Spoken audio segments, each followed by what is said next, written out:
Dans le nom puissant de Jésus, Amen. Amen. Hein? Est-ce que nous devons répéter la parole? Il y a des mots le roi des rois. Aujourd'hui, c'est la foi à base de la rayon. Aujourd'hui, c'est la Seigneur des seigneurs. Aujourd'hui, c'est la roi des rois. Aujourd'hui, c'est la l'étoile du bilan du matin. Aujourd'hui, c'est la résurrection de la vie. Il est la vérité, le chemin et la vie. Jésus-Christ de Nazareth qui est la tête de l'église du bien-aimé. Acclamons le Seigneur de gloire. Bien-aimé, celui de l'église, tu es que tout le monde a mon domousou te ka Yesu Masi. Tu es que tout le monde a mon domousou te pour papa, to maman te, a coupé la émission de Koulousou ka Yesu Masi ande, a sopa ki bo monaye, a tika ki kembo, a kiti na sepo yonga ngana yotobika. Tala mundu wana bien-aimé. Yamota motozo betele maboko poza ne loko moko ya kopesa nzambe te o eleki motuya. Bien-aimé, journal lelo eza ngolu ko ute pa na nzambe ngana to kuta na lisusu. Parce que eza na primo côté mutu akoyi kosomba jour moko. Soki bato bakoyi kosomba jour na banzi bato loka ba président moko tunde basomba kaya. Parce que azala na mosolo posa ya bokunde sila kete. Mais le rôle de la décision, papa Kendeki. Amen. Donc, nous avons eu ce qui est pour l'équipe à monter. Mais ça dit que nous avons un Amen. Autres soit un abisso, vous avez vu qu'enseigner soit gâtant. Et les la bande, ce qui est total, nous avons la syllabus pour sur les écritures. Merci, papa. Vous avez la méthode, la biso sans fil les alouana. Ça m'a retrouvé la biso dimanche et vous y a tout ça et là. Amen.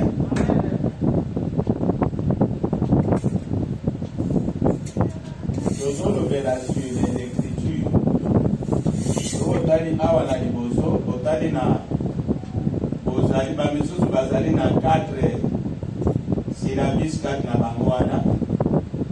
Bameso bazana ngo 2. Oyo bazana ngo 2 na suka nango na babasela ba mbi bale mususu ezali évangélisation na dernier temps. Amen. Ba o bazana ngo mbi bale bazana syllabus ya liboso ezali discipola. Deuxièmement ezali évangélisation. Ba o bazala ki te na mbi ya discipola. Tolobela ki biloko mbi bale biloko mine ezali motuya ya liboso ezali Seigneur Jésus-Christ tanga taina bayekoli na ye ayebisi bayekoli na ye ke allez faites de toutes les nations mes disciples.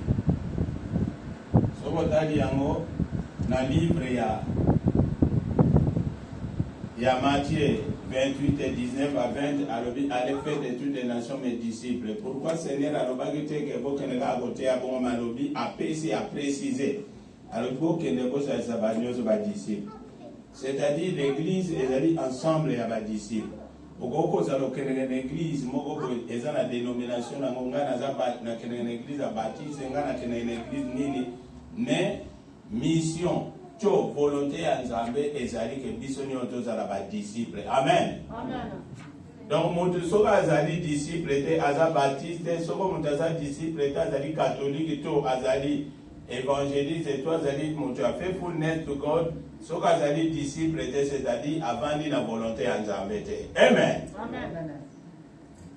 Lokola bato bazana boyebite omoni mutawoya na kati église. A côté na kati église ayoki maloba na Nzambe asimizela kei dimanche ko ya ndenge moko donc vina ye aya ka na église azonga banaye et lokola ayebite kaza disciple ayebi loba ko sala te donc ayebi ka makamnyo so etikali eza pasteur mais nzoka nde c'est le plan de Dieu kolo atindaki basala ba disciple. Yoga na ebisa na tango wana ba pharisien bazali ba scribe bazalaki ba stoicien bazalaki ba rebelle bazalaki oyo pe bazalaki na ba confession na bango ya ba religion na bango. Mais Seigneur tango ye azalaki na posa kaka moko ke atali sabatu volonté ya Nzambe. volonté ya Nzambe ezali ke bato nyonso bazala disciple ya Yesu Masiya. Amen.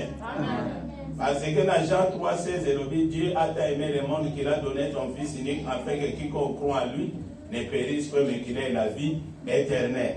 Donc, Seigneur Jésus-Christ a dit que dans mon kili pour être biga. Or, pour yo biga, il faut comprendre que Nzambe azali Nzambe pour attendre le principe. Okoki kotambola na Nzambe te sa oyeba ba principe na ye.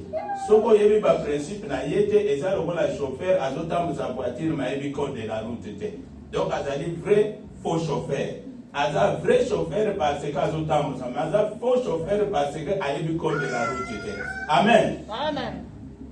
C'est pour cela Nzambe pe po tanga sali mokili alingaki te baza na ignorance. Alingaki babaye banene na kotambola na mokili atindaki liloba na Nzambe yango tozobenga les écritures. L'écriture ezali l'action et l'effet d'écrit. Donc Nzambe akomi na nzela ya ba prophète otoye banene de kotambola na mokili oyo. Amen. Amen. Tango Seigneur Jésus-Christ atotambola na lac amonaki ba pécheur baza ko péché ba André. Bible ezolo bake abengi bango.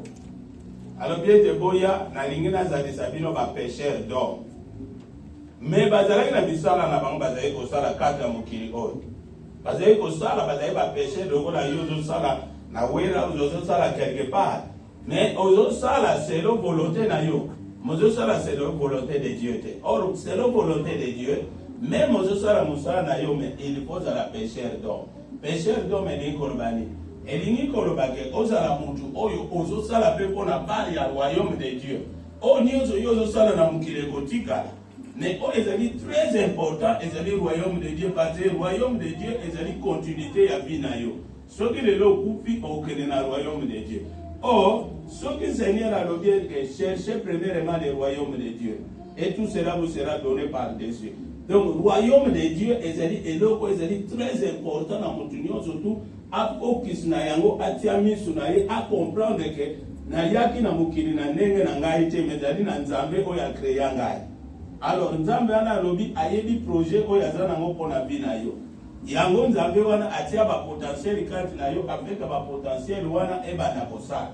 Alléluia. Amen. Kuna tomoni ke nkola lobi landa ngai nazalisa yo molobi mbisi. Mais apesi condition soko lingo landa ye il faut on se débrouiller yo moko. Deuxièmement, olinga Nzambe koleka makambo nyonso. Koleka même bapara na yo, koleka même mwasi na yo, koleka même bana na yo. Parce que tant batuna ki Seigneur Jésus-Christ commandement ni neleki na nyonso. Alobaki ezaka amibale.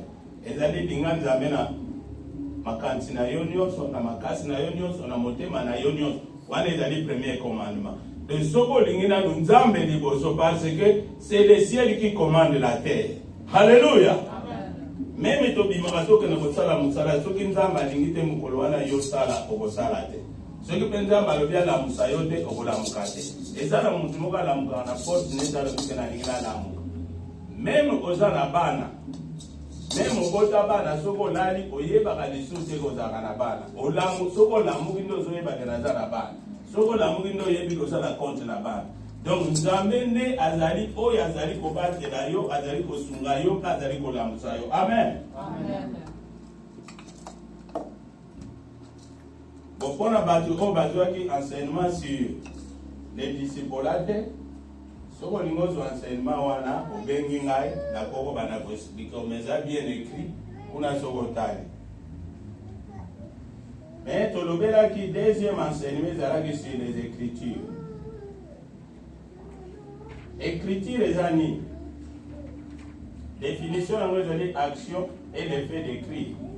L'objectif premier de la Bible est de révéler Dieu à l'humanité. Amen. Hein? Amen. Donc, ce que ma commune Nzambe yaki objectif nango ezali ko révéler Nzambe na mokili mobimba. Mokili mobimba eyebete ezali na créateur.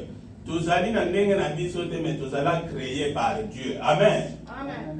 Donc makambo nyonso vie na yo situation na yo nyonso eza na maboko na Nzambe. C'est pour cela Dieu déclare invoque moi je te répondrai, je t'annoncerai de grandes choses, des choses cachées que tu ne connais pas.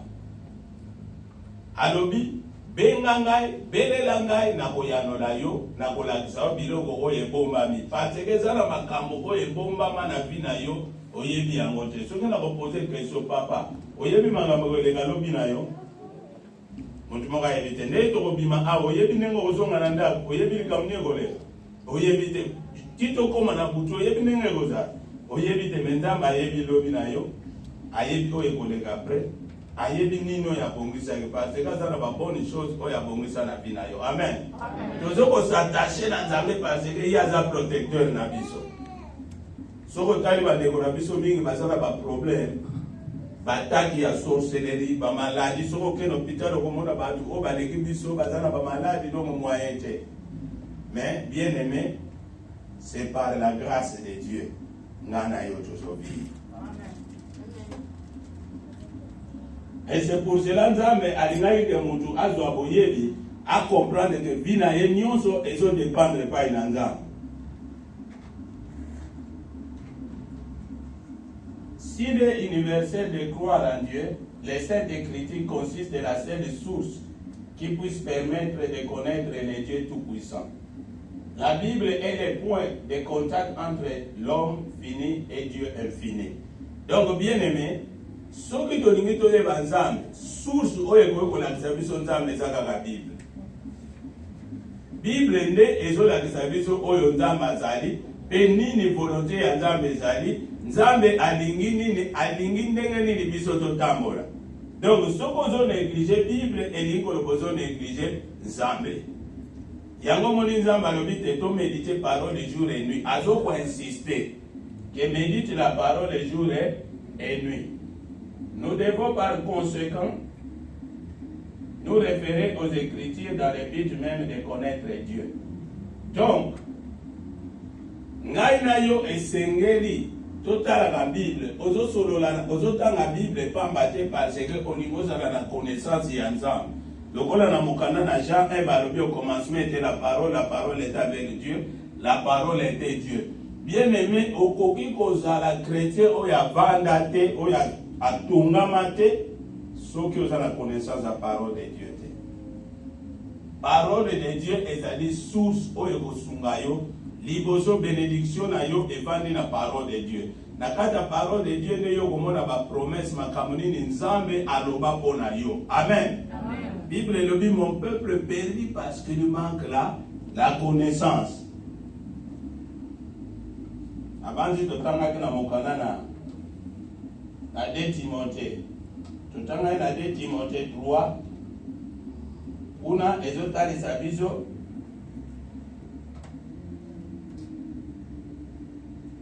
2 Timothée 3, 16 à 17. Ezoloba na biso nini? Elobi, toute écriture est inspirée de Dieu et utile pour enseigner, pour convaincre, corriger, pour instruire dans la justice, afin que l'homme de Dieu soit accompli et propre à toute bonne œuvre. Donc, toute écriture inspirée de Dieu. La parole de Dieu, la Bible, est inspirée de Dieu. Et sa volonté à moutouté, mais elle inspiration ko uta na Nzambe. Nzambe alingaki alobela mokili. Na nzela na liloba nde aye kosala na ba prophète. Akoti kati na ba prophète babali kokoma. Hallelujah. Soki Nzambe yete kati na yo oyo bana kokoma okokoma te. Parce que Nzambe alingaki ke bato baye ba volonté na ye. Alors yanga tinda ke écriture. Écriture de Dieu est pour enseigner biso. Ezo pour enseigner yo, ezo la nzao makambo oyo yo yebite. Alléluia. Amen. Et deuxièmement, ezali ko convaincre biso. Kaka liloba na Nzambe nde ko convaincre yo e ko yebisa yo ke makambo oyo zo sala eza malamu te. Amen. Lokola soki tokoti na Galate 5:19, omoni Galate 5:19 ezo la biso ba œuvre de la chair. Ba œuvre de la chair ezali ba œuvre oyo ezotalisa biso ke soki mutu azotambola na nzela wana eza malamu te parce que Bible elobi le salaire du péché c'est la mort. Amen, hein? Amen. Mais les dons gratuits de Dieu tozotanga c'est la vie éternelle. C'est-à-dire maloba oyo nde ezopesa biso bomoi. Bien aimé, soko oza na connaissance te okobanda omona ke mokili nde ezali vie. Ndenge bato balobaka nalingi na vivre na sakana. Bolengela ngalo ko lezali pona buka mikuwa. Amen. Amen. La Bible ezolakisa biso ke bomo inde ezali awa. liloba na nzambe nde totalisa biso ke bomoi ezali na nzela na Yesu Masiya parce que Jésus-Christ est le chemin, la vérité et la vie. Amen.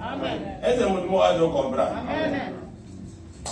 Est-ce que vous pouvez comprendre? Amen. Yo kana ebisa yo.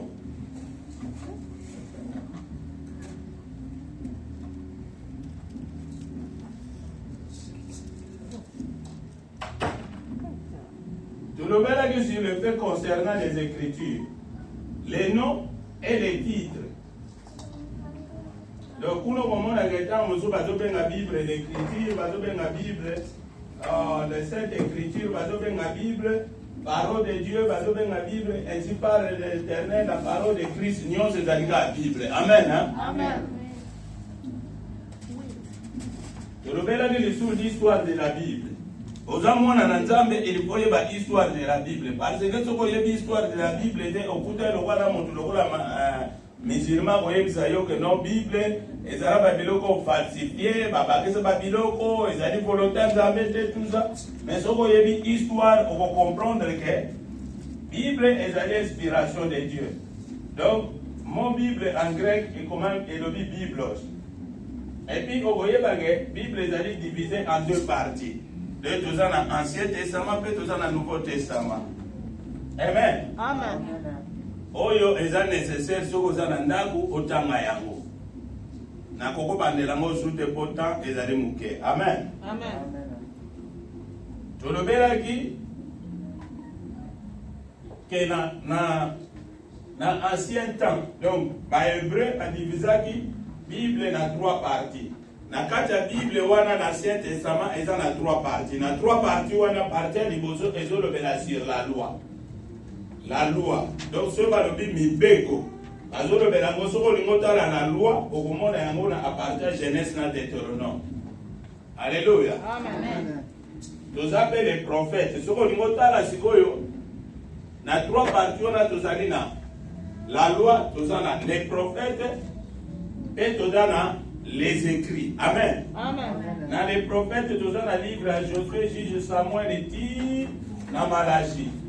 Les écrits dans la Bible, livre il y a Psaume, Proverbe, donc Psaume, qui n'a Ecclésiaste.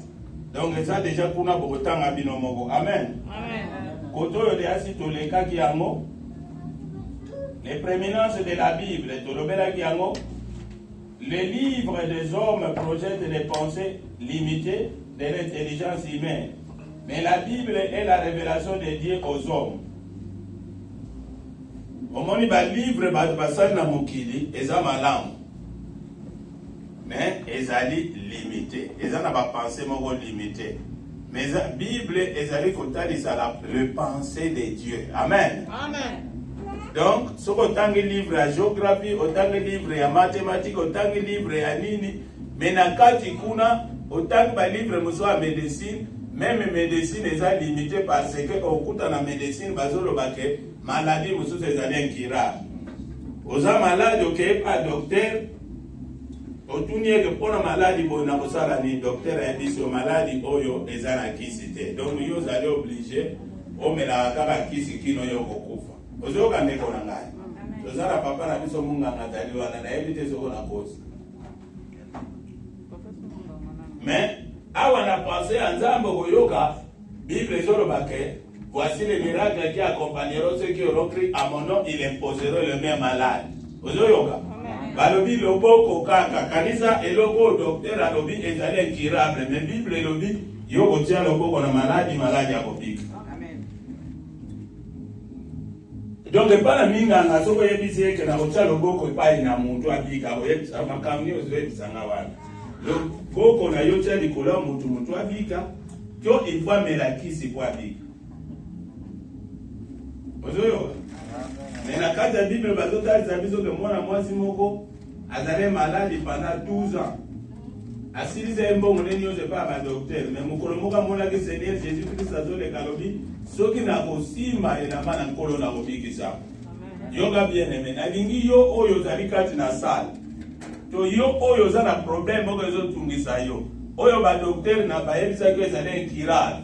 o ba docteur balobaki kokoki kozwa solution te o balobaki ke biso mayele na biso esuki nalingi nayebisa yo eza na nzambe oyo esika mayele ya moto esukaka ya ye ebandi eza na nzambe oyo azali dieu de l'impossibilité eza na nzambe oyo aza le tout puissant bien-aimé oyo alembaka eloko moko te bien-aimé oyo amonaka meme fourmi na se na libanga nzambe oyo asalaka l'opération sans cicatrice nzambe oyo azali koabolir la loi établie yoka nayebisa eza na nzambe oyo asala likolo na se oyo asala yo meme bato balobi ke ezali suka ya bina yo me yoka nayebisa yo réponse ya suka eza na maboko ya nzambe meme basorcier bamagicien balobi kokosilisa nde oyo te me naye koyebisa yo ezali na motu azali epove aza likolo ya bamagicien ya basorcier oyo abeleli eke tout pouvoir m'a été donné dans le ciel et sur la terre. Son nom c'est Jésus-Christ de Nazareth. Son nom c'est Jésus-Christ de Nazareth. Son nom c'est Jésus-Christ de Nazareth. Son nom c'est Jésus-Christ de Nazareth. Il est vivant ce Jésus-là. Il est le même hier, aujourd'hui, éternellement. Oya bikisa du moisi ya bela du malade. Aza capable à bikisa yo bien-aimé. Ce matin, bien-aimé, nous sommes maladie. Nous avons confessé au nom de Jésus-Christ de Nazareth. Oh, salut guéri parce qu'il est écrit par ses maîtrisures, nous sommes guéris. Oh, gloire à l'agneau. Bien-aimé. Tu le bien sur l'inspiration des Écritures.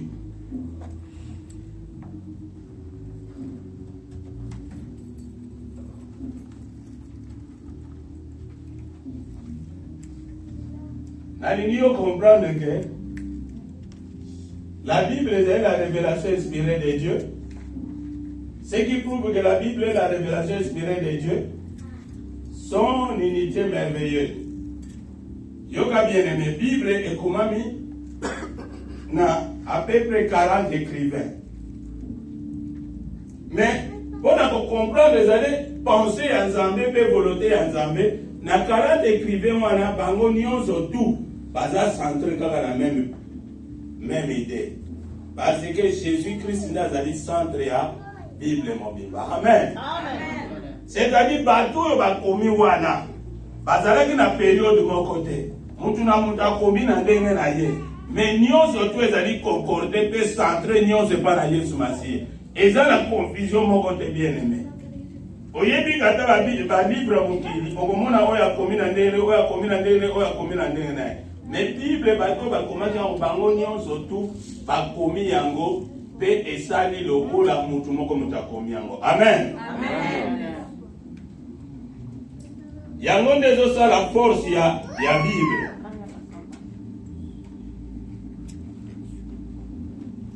Bien-aimé, tomoni awa Bible, elle répond aux besoins de tout le peuple, quel que soit la race, la nationalité, la langue, les coutumes ou les milliers. Amen. Donc, force la Bible, les amis.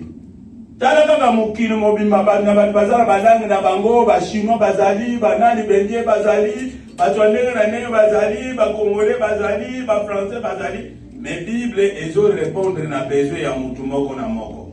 C'est-à-dire ndiye soka za na problème atali na kata Bible a besoin solution. Bien-aimé, français atali a besoin solution. Même les américains soka atali a besoin solution.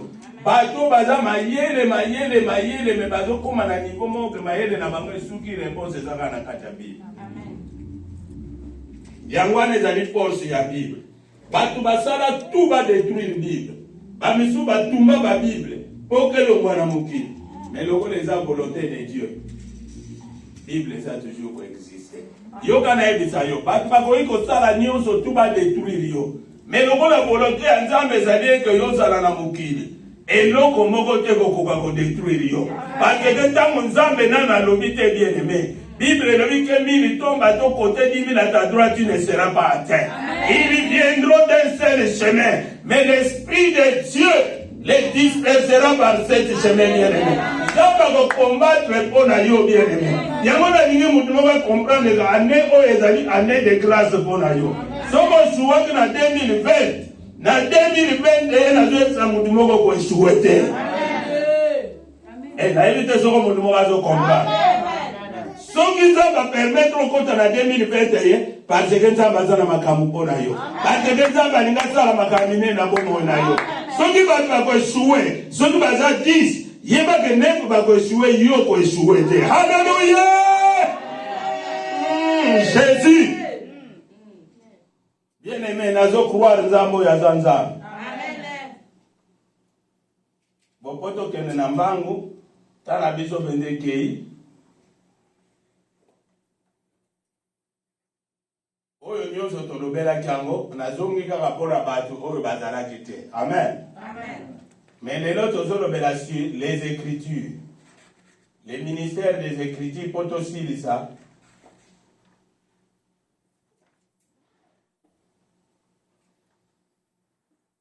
Nyonso wana bien-aimé tolobelaki yango.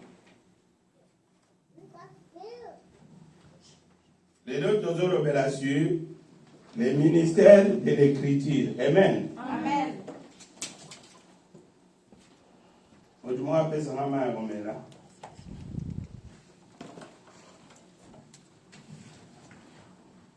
Le ministère de l'Écriture. Bien-aimé, et là on dit l'Écriture et tout ça n'a pas moyen. À mon canal à Timothée. Timothée 2, 3, 16 à 17. Et je t'ai dit que le ministère de l'Écriture est afin que nous soyons parfaits. Amen. Amen. Ce qui nous a dit, merci maman. Ce qui nous a dit l'Écriture, est pour tous à la parfaite. Yango, toute écriture inspirée de Dieu est utile à enseigner, à convaincre, à corriger, à instruire dans la justice, afin que l'homme de Dieu soit accompli et propre à toute bonne œuvre. C'est-à-dire, ceux qui n'ont pas mis la bino, aux joies qui grâce étaient, aux arabes tétis, tous, m'nenga ba dosu bazali, abota mi ba parents na ba coupi, akoli kaka ndengwana na nzela.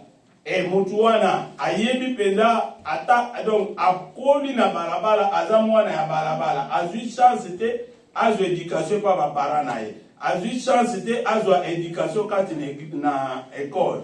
Mais bien aimé, l'école par excellence, oyo mutu akoki kozwa éducation ezali kati na église. Amen. Amen. Et cette parole, ne eza koyede yo. Soko oza na posa ke ozala, o comprendre l'inspiration de Dieu. Oza na posa ozala enseigner. Oza na posa ozala convaincre. Oza na posa ozala corriger. Ozala instruire dans la justice. Parce que tant que dans la Bible, ezali la parole de Dieu. C'est Dieu lui-même. Dieu incarné à l'être. C'est-à-dire ozo solo la nanzambe tant ozo tanga liloba nanzambe. Alléluia. Amen.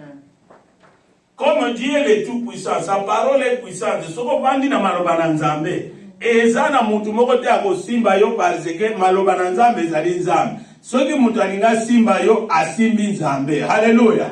Yango Bible ezoloba que notre vie est cachée avec Dieu en Jésus-Christ. Même maladie, même problème moko yedi yo bandi na l'écriture Bible lobini. Et le malheur atteint souvent les justes, mais l'Éternel l'en délivre. Alléluia. Donc, problème est que vous avez yo oyebiete, Zambé, Azali et Longo Nangaye.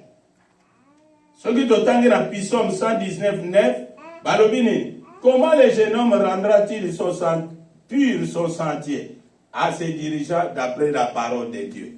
Amen. Amen. C'est-à-dire, biso lokola tozali, ba jeune, ba mpaka, banani, po kenzela na yo, ezala malamu, liboso na Nzambe. Bible le dit kaka soki ozotambola selon la parole de Dieu. Donc il faut avoir la connaissance de la parole de Dieu parce que si on a la connaissance de la parole de Dieu, yo comme on ozosala malamu mais ozosala malamu te. Mais si on a la connaissance de la parole de Dieu, les camions obana kosala yango selon connaissance. Amen. Yango so mona ke Bible zoloba mon peuple périt parce qu'il lui manque la connaissance. Toza na posa lelo biso ni otu toza na posa ke nani kati na biso aza na posa aza na beni te. Nani aza na posa aza na beni? Atombola mosala. Omoni? Pasteur yo aza na posa aza na beni te. Pasteur Thomas. Oza na posa aza na beni te. Yo quand le pasteur Aimé lobi alinga ngo minga. Alléluia. Le pasteur Aimé ayebi peza pasteur Thomas malamu. Alléluia. Amen. Est-ce que mutu mwa ko bete la kolo mabo? Amen. Alobi te ko bete la terre Marie-Claire ko te la koti. Bon. Ko bete ni ne yesu matia maboko kene.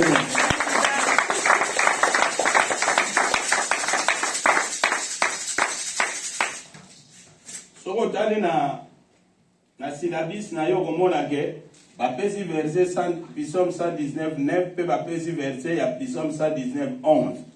Na kati ya Psaume 119 11 balobi ke je serre ta parole dans mon cœur afin de ne pas pécher contre toi. Alléluia. Amen. Donc David azoloba ke nazali ko serre liloba na ko serre liloba ni korbani. Ozotanga yango pe ozofandisa yango na kati na motema na yo, car de l'abondance du cœur que la bouche parle. Yango Bible ezoloba que la parole habite abondamment en vous.